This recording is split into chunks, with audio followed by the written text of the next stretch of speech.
అనంత కరుణామయుడు అపార కృపాశీలుడైన అల్లాహ్ పేరుతో ప్రారంభిస్తున్నాను. సూరే అల్ బఖరా 21 నుంచి 29వ ఆయత్ వరకు 3వ వరకు. మానవులారా, మీ ప్రభువు దాస్య మార్గాన్ని అవలంబించండి. ఆయన మిమ్మల్ని మీకు పూర్వం గతించిన వారిని అందరినీ సృష్టించినవాడు. ఈ విధంగానే మీరు కాపాడబడే అవకాశం ఉంది. ఆయనే కదా మీ కొరకు నేల పాన్పును పరిచాడు, నింగి కప్పును చేశాడు, పైనుండి వాన కురిపించాడు. దాని ద్వారా మీ ఉపాధిగా అన్ని రకాల ఉత్పత్తులు ఉద్భవింపజేశాడు.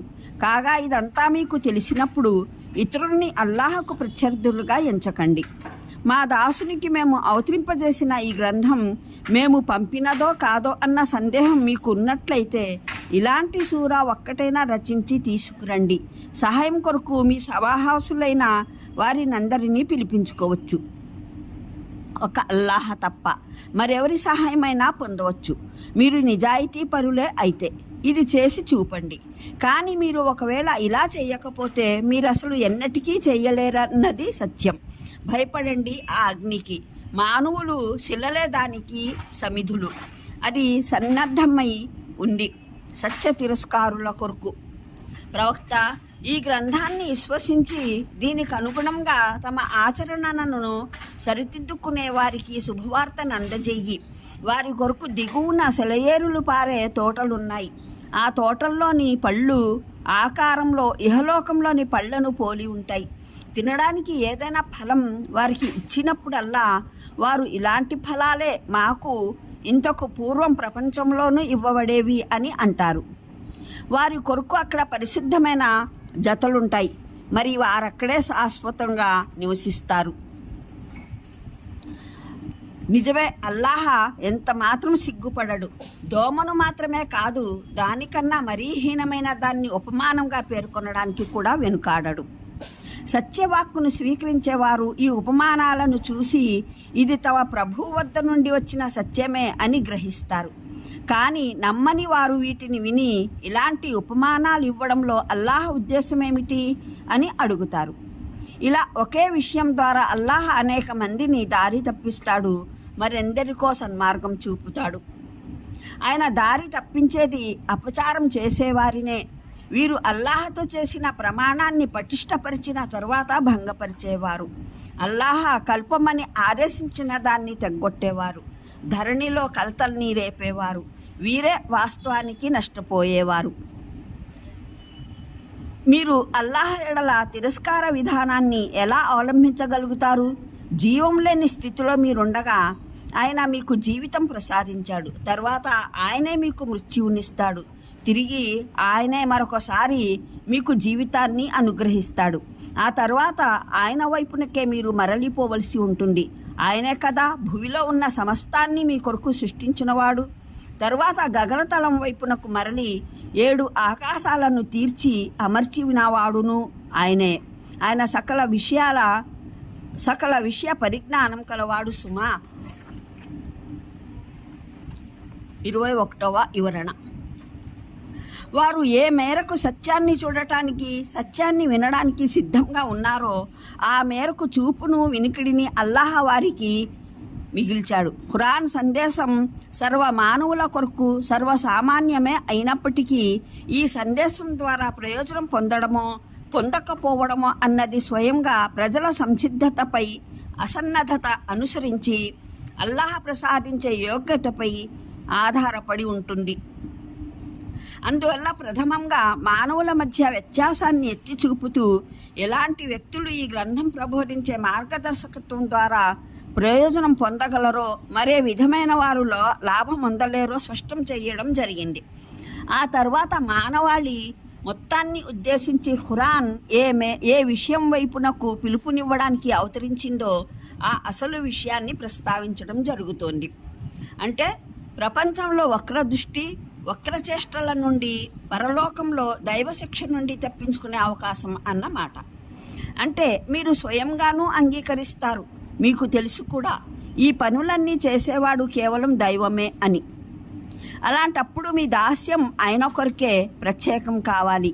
మీ దాస్యానికి, మీ సేవలకు అర్హుడు మరెవరు కాగలరు? ఇతరుల్ని అల్లాహకు ప్రతిరూపాలుగా సహవర్తులుగా భావించడం అంటే దాస్యం ఆరాధనల విభిన్న రూపాల్లో విధానాల్లో ఒక విధానాన్ని అల్లాహ తప్ప ఇతరుల పట్ల అవలంబించడం అన్నమాట.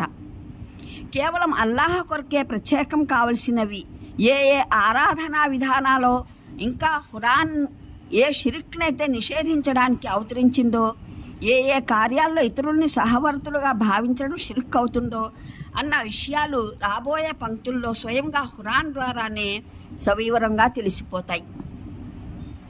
మీరు ఒకవేళ ఈ ఖురాన్ని మానవ రచన అని భావించినట్లయితే దీని మాదిరిగా ఏదైనా రచించి చూపండి అని ఇంతకు పూర్వం మక్కాలో పలుమార్లు సవాలు చేయటం జరిగింది. ఇప్పుడు మదీనాలోనూ ఆ సవాలుని తిరిగి ప్రకటించడం జరుగుతోంది. చూడండి, సూరాలు యూనుస్ 38, హూద్ 13, బనీ ఇస్రాయిల్ 88, అత్తూర్ 33, 34. ఇందులో ఓ సూక్ష్మమైన సంకేతం ఉంది. అక్కడ మీరు మాత్రమే నరకాగ్నికి సమిధులు కారు. ఆరాధ్యులుగా పూజ్యులుగా మీరు చేసుకున్న మీ విగ్రహాలు కూడా మీతో పాటు ఉంటాయి. అప్పుడు మీరే స్వయంగా తెలుసుకుంటారు ఈ విగ్రహాలకు దైవత్వంలో ఎంత అధికారం ఉండేదో అని. అంటే అవి వారికి అపరిచితమైన కొత్తవైన వింతైన ఫలాలేమీ కావు. రూపంలో వారు ప్రపంచంలో ఎరిగిన ఫలాల మాదిరిగానే ఉంటాయి.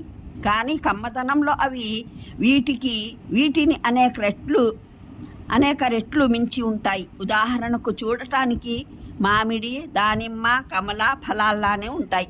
స్వర్గవాసులు ప్రతి పండును చూడగానే తెలుసుకుంటారు ఇది మామిడి అని, దానిమ్మ అని, కమలాఫలం అని. కానీ రుచిరీత్యా వాటికి ప్రపంచంలోని మామిడి, దానిమ్మ, కమలాఫలాలకు ఎలాంటి సంబంధం ఉండదు. అరబీలో అజ్వాజ్ అన్న పదప్రయోగం జరిగింది. దానికి జంటలు అని అర్థం. ఈ పదం భార్యాభర్తలు ఇద్దరికీ వర్తిస్తుంది. అంటే భర్త భార్యకు జౌజ్, భార్య భర్తకు జౌజ్ అన్నమాట. కానీ అక్కడ ఈ జంటలు పవిత్రతా గుణంతో విరాజిల్లుతాయి. ఒకవేళ ప్రపంచంలో భర్త సద్వర్తునుడై భార్య అలా కాకపోతే పరలోకములు వారి సంబంధం తెగిపోతుంది. ఆ ఉత్తమ పురుషునికి తోడుగా మరో ఉత్తమ స్త్రీ భార్యగా ఇవ్వబడుతుంది.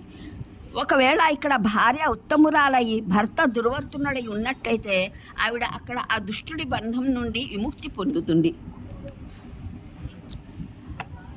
మరో సజ్జనుడు ఆమెకు భర్తగా జీవన సహచరుడు అవుతాడు. ఇక్కడ భార్యాభర్తలు ఉభయులు సర్వర్తునులైతే అక్కడ వారి ఈ సంబంధం శాశ్వతతను, అమరత్వాన్ని సంతరించుకుంటుంది. అక్కడ ఒక ఆక్షేపణను పేర్కొనకుండా బదులు ఇవ్వడం జరిగింది. దివ్య ఖురాన్లో పలు చోట్ల విషయాన్ని విశదపరచడానికి సాలెపురుగు, ఈగ, దోమ మొదలైన వాటి ఉపమానాలు ఇవ్వడం జరిగింది. వాటిని గురించి విరోధులు ఆక్షేపణలు వెలిబుచ్చేవారు. ఇదేమి దైవవచనమో, ఇందులో ఇలాంటి అల్పమైన వాటిని ఉపమానాలుగా పేర్కొన్నారేమిటి అని. ఇది దైవవచనమే అయినట్లయితే దీనిలో ఇలాంటి వ్యర్థమైన వాటి ప్రస్తావన ఉండేది కాదన్నది వారి వాదన. అనంత కరుణామయుడు అపార కృపాశీలుడైన అల్లాహ్ పేరుతో ప్రారంభిస్తున్నాను. సూరే అల్ బఖరా 21 నుంచి 29వ ఆయత్ వరకు 3వ రుకు. మానవులారా, మీ ప్రభువు దాస్య మార్గాన్ని అవలంబించండి. ఆయన మిమ్మల్ని మీకు పూర్వం గతించిన వారిని అందరినీ సృష్టించినవాడు. ఈ విధంగానే మీరు కాపాడబడే అవకాశం ఉంది. ఆయనే కదా మీ కొరకు నేల పాన్పును పరిచాడు, నింగి కప్పును చేశాడు, పైనుండి వాన కురిపించాడు. దాని ద్వారా మీ ఉపాధిగా అన్ని రకాల ఉత్పత్తులు ఉద్భవింపజేశాడు. కాగా ఇదంతా మీకు తెలిసినప్పుడు ఇతరుల్ని అల్లాహకు ప్రత్యర్థులుగా ఎంచకండి. మా దాసునికి మేము అవతరింపజేసిన ఈ గ్రంథం మేము పంపినదో కాదో అన్న సందేహం మీకు ఉన్నట్లయితే ఇలాంటి సూరా ఒక్కటైనా రచించి